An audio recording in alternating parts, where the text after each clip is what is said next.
Notícias de hoje. Renovação de Wellington com o São Paulo trava. Caleri vira dúvida no São Paulo para mata-mata. Vaga no sufoco mostra que o São Paulo ainda precisa evoluir. TJD e São Paulo fazem acordo. Fala galera tricolor. Sejam bem-vindos ao Tricolor Express, com o resumo das últimas notícias do nosso tri mundial. Deixe seu like e se inscreva no canal. O São Paulo enfrenta desafios significativos devido à escassez de alternativas em seu elenco, especialmente após a saída de Caio Paulista para o Palmeiras, deixando o time com apenas dois laterais esquerdos para a temporada de 2024, o Wellington e o jovem Patrick. As tentativas de negociação com o titular da posição nesta temporada levaram o clube a buscar a contratação de Marlon.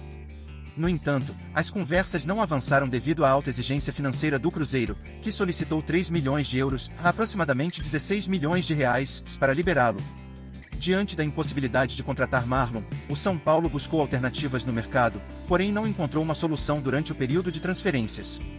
Com a possibilidade de contratar jogadores que tenham disputado campeonatos estaduais entre os dias 1 e 9 de abril, o São Paulo vislumbra essa oportunidade para reforçar seu elenco.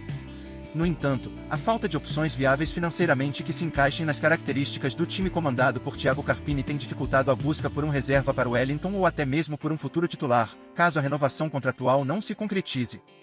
Apesar de ter feito duas propostas ao Wellington, o São Paulo ainda não chegou a um acordo satisfatório para a renovação do contrato do lateral esquerdo, cujo vínculo expira no final deste ano. Enquanto isso, o clube continua suas incursões no mercado em busca de alternativas para a posição, tendo inclusive sondado a situação de Marlon, do Cruzeiro. Caleri vira dúvida. Substituído no intervalo da vitória por 3-2 sobre o Ituano em Itu, o jogador passou por exames de imagem ontem, que revelaram o rompimento de um cisto de Baker na região posterior de sua perna direita, ocasionando inflamação e dor localizada. O argentino segue em tratamento no Refis Plus esta manhã e será avaliado diariamente até reunir condições para retornar aos treinos. Em caso de ausência, é provável que Thiago Carpini promova a estreia de André Silva, que será inscrito e regularizado ao longo desta semana. Após um dia de folga, o elenco se reapresentou no CT da Barra Funda e iniciou a preparação para a próxima partida. Os jogadores que participaram do jogo contra o Ituano e apresentaram maior desgaste realizaram atividades de recuperação e fortalecimento na academia.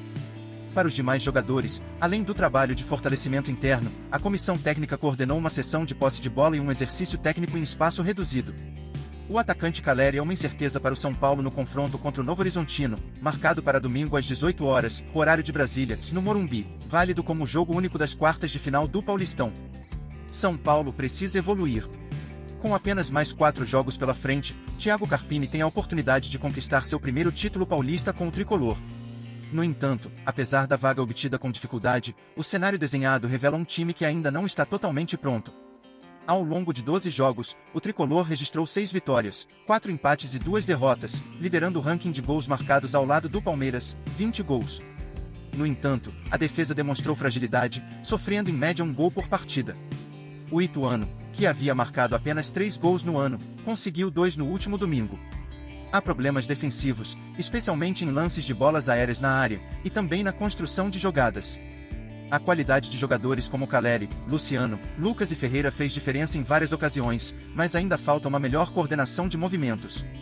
Contra o Ituano, em um campo encharcado e pesado, o time enfrentou dificuldades técnicas, o que dificulta uma análise mais aprofundada do jogo coletivo.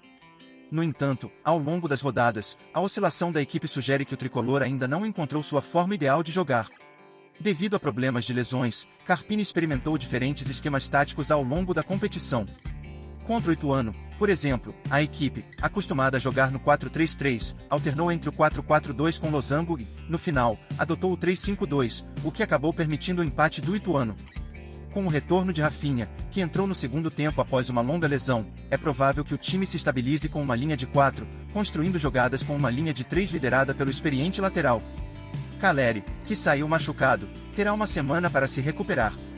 Para o jogo contra o Novo Horizontino no próximo fim de semana, Carpini provavelmente escalará uma equipe semelhante à que vem jogando, com os retornos de Rafinha e Pablo Maia, que cumpriu suspensão. James Rodrigues, que vinha atuando bem, teve uma participação discreta em Itu e deve permanecer no banco. Apesar dos problemas enfrentados pelo São Paulo, a fase de mata-mata tende a nivelar os históricos, influenciar o emocional dos jogadores e testar as forças à medida que os melhores times se enfrentam. São Paulo e TJD entram em acordo. o São Paulo chegou a um acordo com a Procuradoria do TJDSP, Tribunal de Justiça Desportiva de São Paulo, para evitar possíveis punições durante a fase crucial do Campeonato Paulista.